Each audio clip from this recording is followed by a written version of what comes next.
Hi, this is Frank Spillers with Rural Community Solutions. And Rural Community Solutions is your go-to organization if you want to have help and assistance in designing a family-friendly, youth-centered place that attracts people. Now, we help build your environment, but we don't help build playgrounds. We don't help build bike trails. We just don't help build those types of amenities. What we do help you build is the environment through your people. Your people, the way they act, the way they think, the way they create a culture in your community is the way that people will be attracted or detracted. They'll leave your community. And so if you want a good business, if you want a good community, an organization that is attracting people that want to be involved and want to live, work, and play where you live, work, and play, then creating that environment that people feel like they belong, feel like they are wanted, and can get that creation of that environment that attracts them to you, then we are your company to go to help your rural community to design that place that will attract the people you want. So intention, yesterday our word for the day was intention. Intentionality of doing exactly what you want to do and putting attention to it. And on Monday, our word was consistency. So putting consistent intention forward will help you design and to bring in people into your community, your organization, your business, your church. And as this COVID is wrapping up, or hopefully wrapping up, if people get their shots and we can get back out and about with other people, not back to normal, but out and about with other people, then creating that environment, creating that consistency, and creating that intention, because people are choosing where they want to live these days. They're not picking a job and moving where the job is.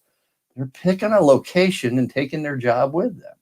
And we're going to be seeing more of this with the broadband infrastructure being built back up, early care and education, the important infrastructure of early care and education and broadband are being built to help our economy. And so those are the support systems that help our economy. Because one, without an early care and education system, you do not have a workforce because nobody's going to take care of the kids. And a worker needs to have trust and security that their children are being taken care of and they can focus on work without having to focus on what's happening with my kids.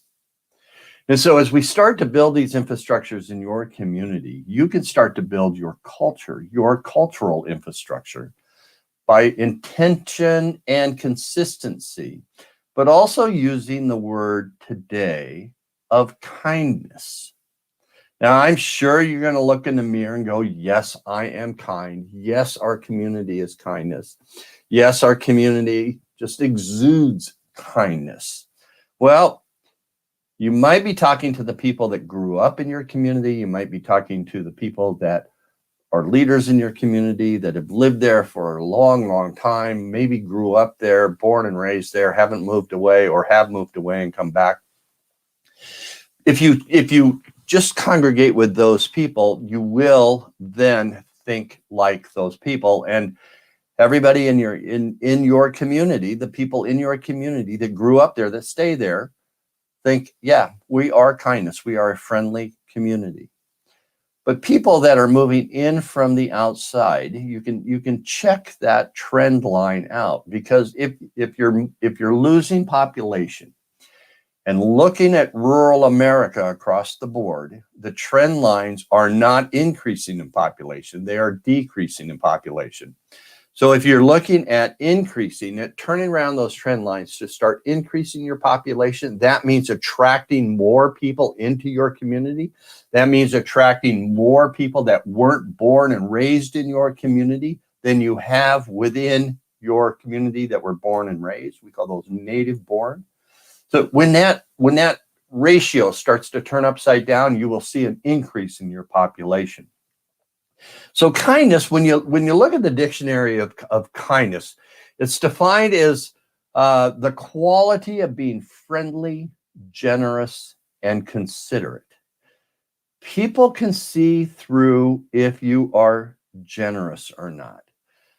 Exuding kindness in a disingenuous way is fake, and people can see that right away. They can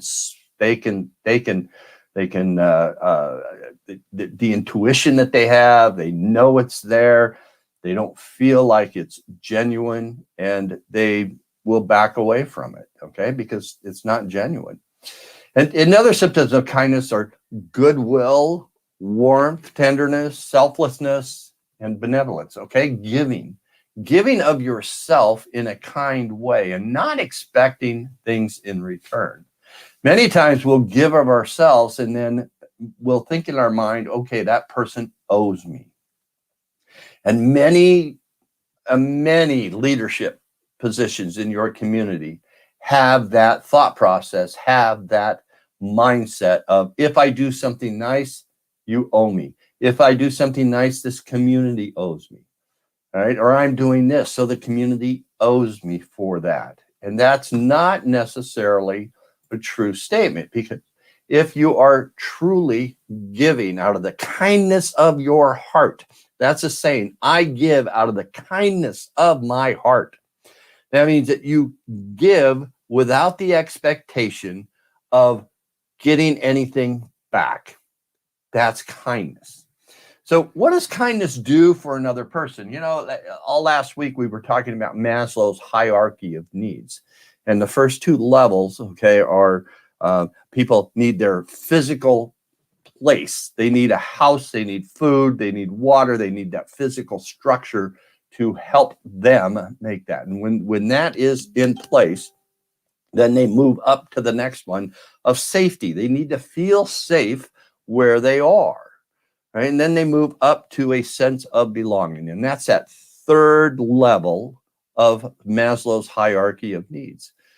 But this is the level that we all forget about when we are creating community, because this is where we should be looking. Yes, we're working on housing, we're working on clean water, we're working on, do people feel safe? Our policing, do people feel safe when they walk downtown? So our neighborhoods, our physical structures, all those things are important, but those are the foundation. Those are the only first two levels of how a person feels within your community.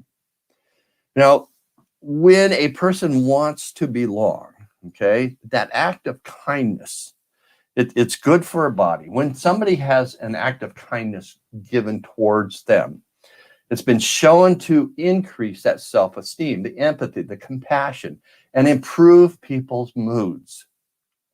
So on both sides, the giver and the receiver. So it can decrease blood pressure. It can decrease your cortisol, which is a hormone that increases with stress. So it can be a decreaser of stress, and it will directly impact stress levels. And goodness gracious, we know during this time, there's high stress levels. There's high blood pressure for people. People are suffering from mental illness. People are suffering from that lack of contact because it's a lack of kindness. And there are people that are sitting back right now and wondering why some of those organizations that preach kindness, that say, yes, we are kind, yes, we reach out, yes, we take care of people during this time of struggle, aren't felt like they are being taken care of. There's people out there that haven't been touched yet. There's people out there that might belong to your organization that are saying, you don't care about me. You've never contacted me. I've never felt your organization. I've never felt your kindness. And you keep saying you do, but it's not the walk that you talk.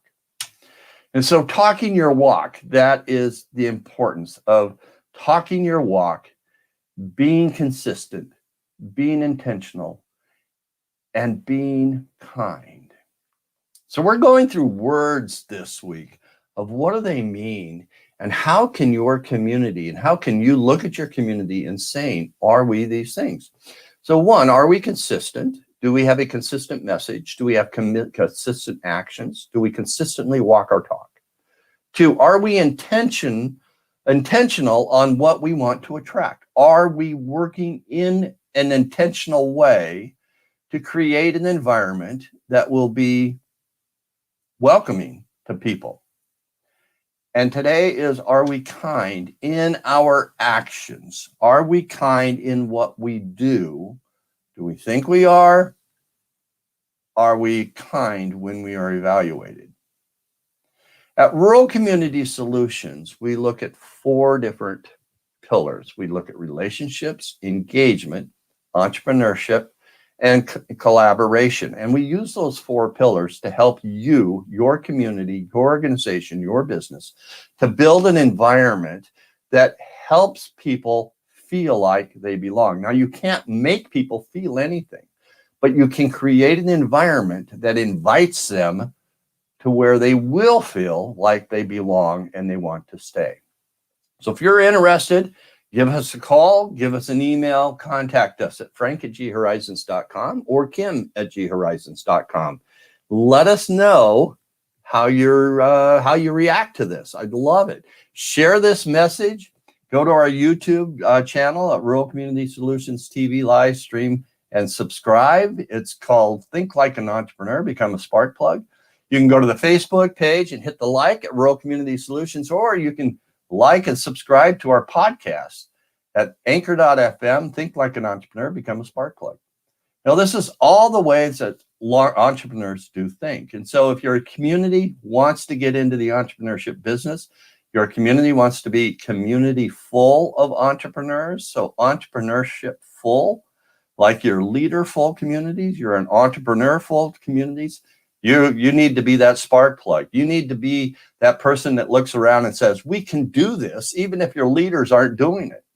The spark plug says, we can do this. The spark plug says, we need to do this, and goes around the leadership that says, we don't need to do that, or we've already tried it and it hasn't worked before.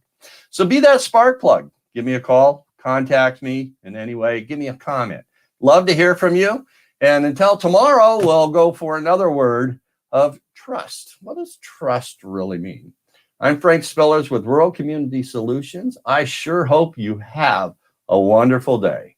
Happy Cinco de Mayo. See you tomorrow.